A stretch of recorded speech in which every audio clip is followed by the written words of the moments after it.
La Corée du Nord est le seul pays au monde aujourd'hui où il est illégal pour n'importe quel citoyen qui y vit de quitter le pays sans avoir reçu au préalable la permission de l'État. Faire ça est légalement considéré comme de la trahison par le gouvernement nord-coréen et si tu essaies et que tu te fais prendre, tu peux être puni d'une très longue peine de prison dans un camp de travaux forcés ou même condamné à mort.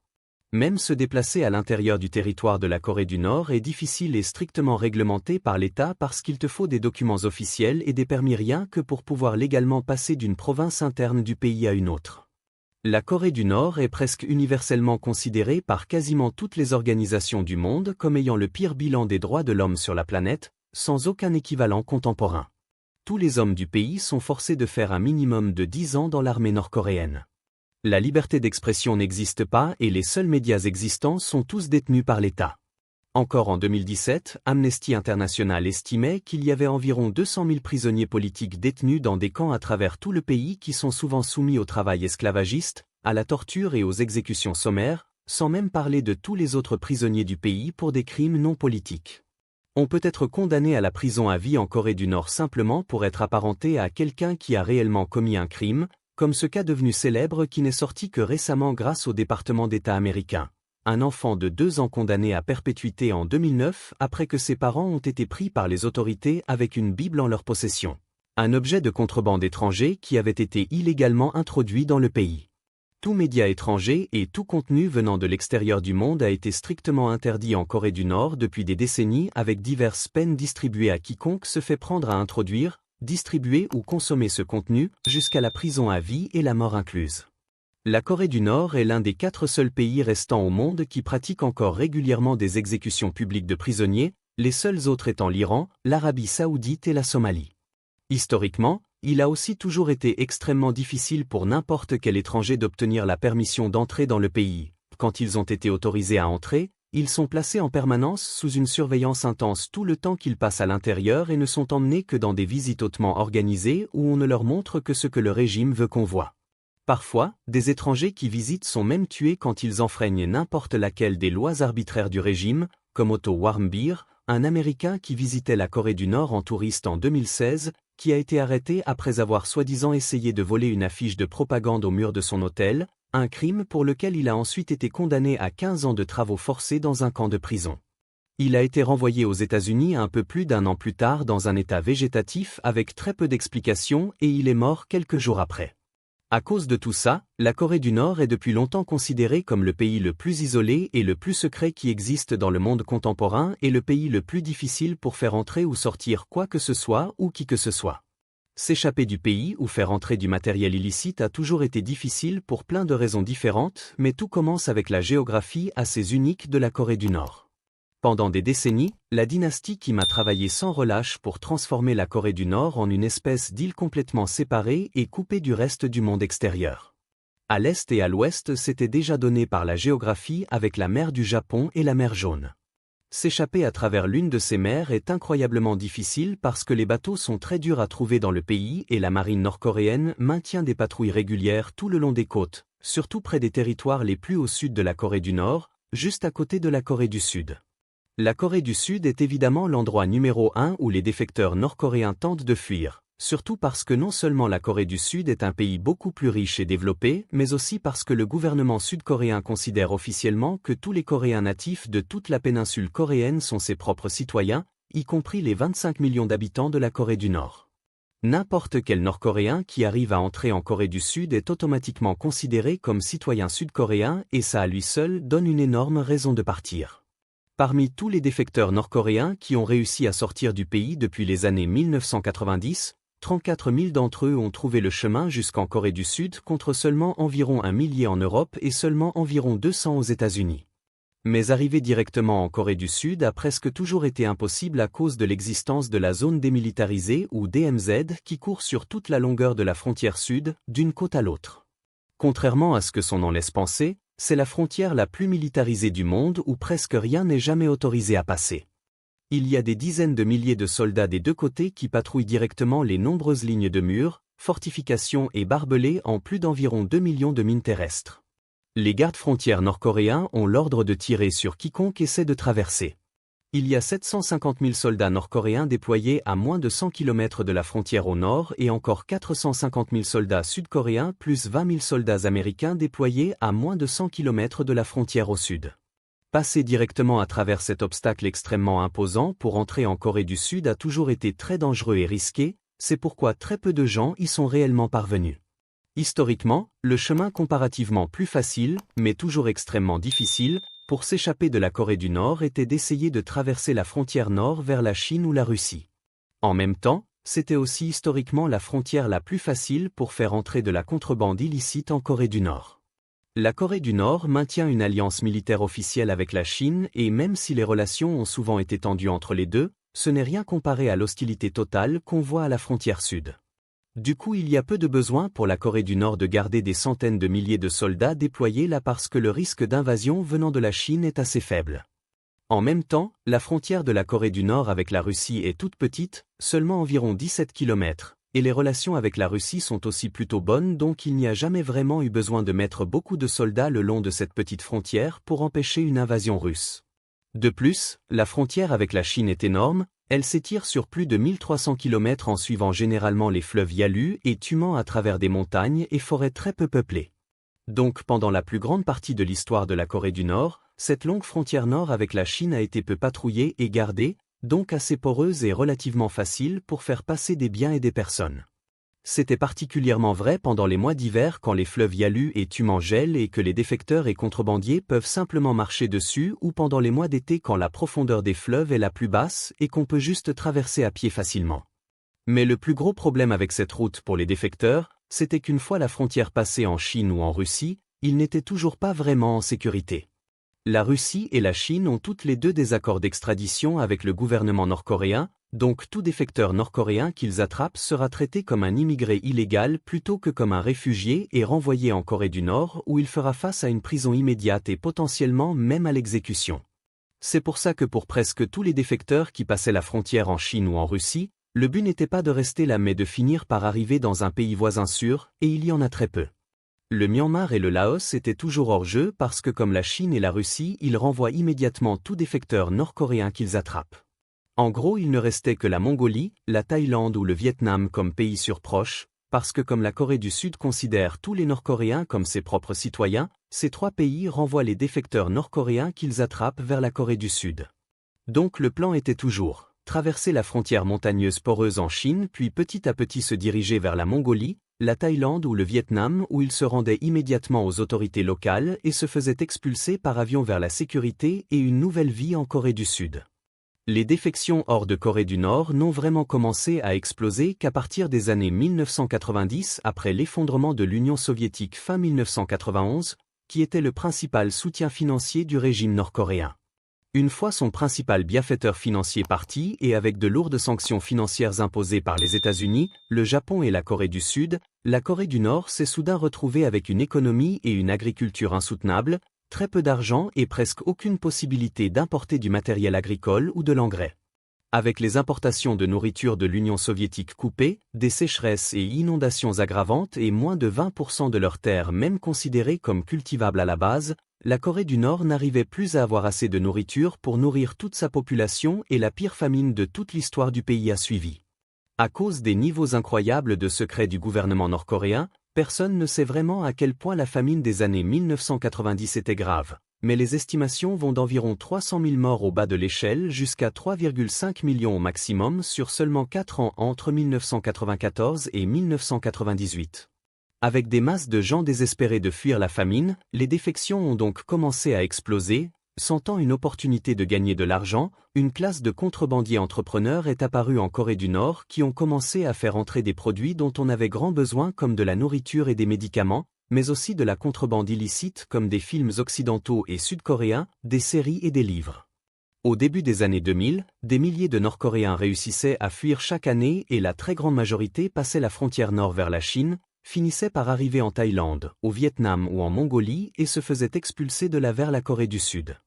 le nombre de défecteurs a continué à augmenter régulièrement année après année bien après la fin de la Grande Famine jusqu'à atteindre un pic en 2009 où un total de 2914 Nord-Coréens ont réussi à arriver en Corée du Sud, le plus grand nombre à fuir en une seule année depuis la fin de la guerre de Corée dans les années 1950. Les défections sont restées élevées en 2010 et 2011 avec plus de 2000 chaque année, mais à la toute fin 2011 quelque chose de différent est arrivé. L'homme qui dirigeait la Corée du Nord comme leader suprême depuis 1994 est mort soudainement en décembre et son fils Kim Jong-un lui a succédé. Depuis qu'il a pris le pouvoir fin 2011, Kim Jong-un a travaillé sans relâche pour réprimer à la fois les défections et la contrebande dans son royaume. Des brouilleurs de signaux ont commencé à être installés partout le long des frontières nord et dans les cols de montagne reculés pour bloquer les signaux cellulaires et satellites étrangers. La surveillance des appels téléphoniques dans les zones nord a été augmentée, plus de clôtures frontalières ont été construites et les patrouilles renforcées. En même temps, les choses changeaient aussi en Russie et en Chine. En 2014, la Russie a signé un accord avec la Corée du Nord pour commencer à renvoyer les défecteurs qu'elle attrapait, éliminant définitivement la Russie comme pays de fuite viable. Pendant ce temps, la Chine a commencé à développer massivement son propre appareil de surveillance après la loi sur la cybersécurité de 2016. En seulement 4 ans, d'ici 2020, les Chinois avaient probablement plus de 620 millions de caméras de surveillance dans tout le pays, plus de 12 fois le nombre total des États-Unis. Avec une surveillance Internet et mobile de plus en plus stricte, comme la Chine a toujours traité les défecteurs nord-coréens comme des immigrés illégaux, ces changements massifs ont rendu beaucoup plus facile pour les autorités chinoises de les repérer pendant qu'ils essayaient de traverser jusqu'aux pays plus sûrs, Thaïlande, Vietnam ou Mongolie, et ont rendu leur voyage bien plus dangereux qu'avant. Pour compenser le niveau de risque qui augmentait, les courtiers et trafiquants d'êtres humains en Chine qui aidaient souvent les défecteurs ont commencé à demander de plus en plus d'argent. En 2007, le prix moyen qu'un courtier chinois demandait pour aider un défecteur à aller jusqu'en Thaïlande ou au Vietnam était d'environ 2000 $. Beaucoup d'argent pour un Nord-Coréen moyen, mais encore théoriquement faisable. En 2012, peu après que Kim Jong-un a pris le pouvoir, le prix avait doublé à environ 4000 $. En 2015, il avait encore doublé à environ 8000 $ et en 2017 les prix étaient entre 13 000 et 16 000 $ par personne. Comme la plupart des Nord-Coréens gagnent moins de 2000 $ par an, économiser ce genre de somme prenait des années, voire des décennies.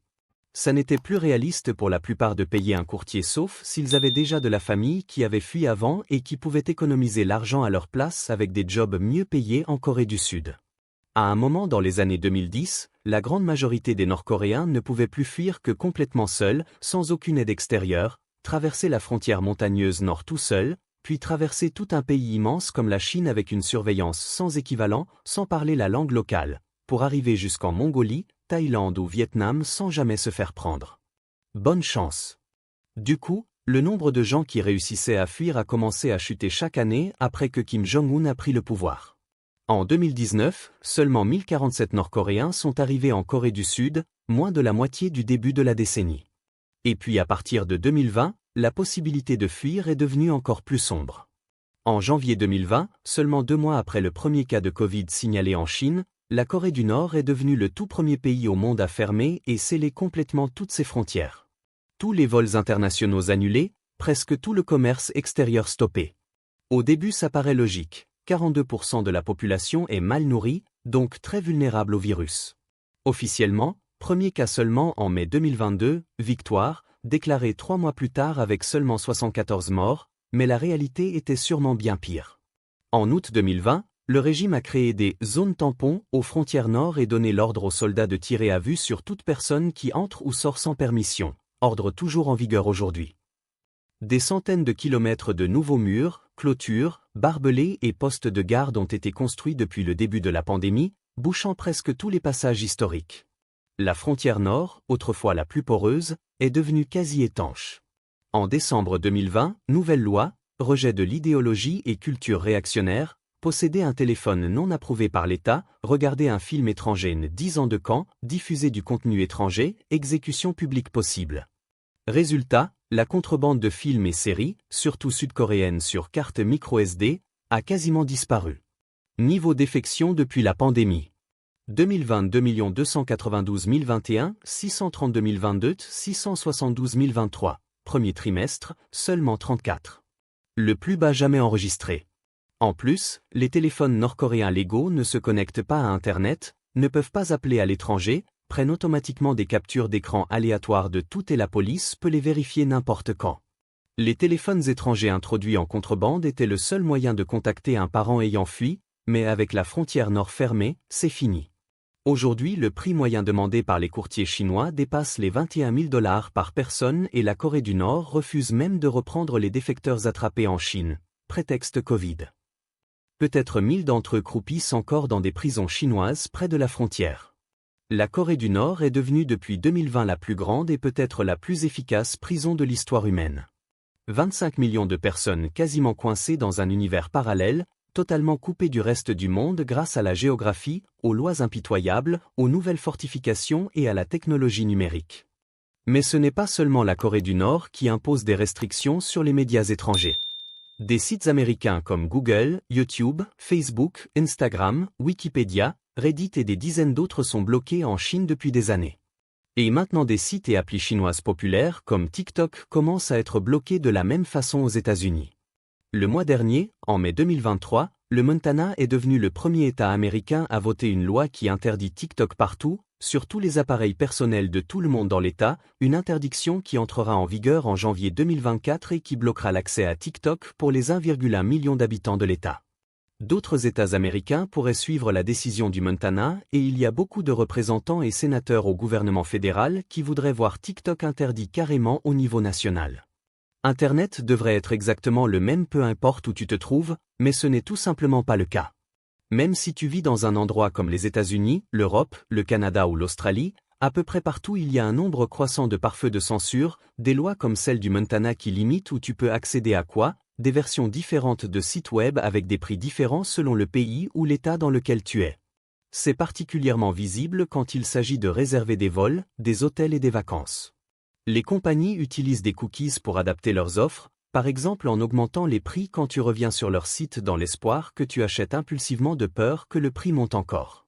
Parfois les compagnies aériennes et les hôtels proposent des prix de billets moins chers aux gens de leur pays d'origine, ou au contraire ils font grimper les prix si l'intérêt du même pays augmente d'un coup, comme pendant des fêtes spécifiques aux États-Unis ou au Royaume-Uni qui ne sont pas fériées ailleurs.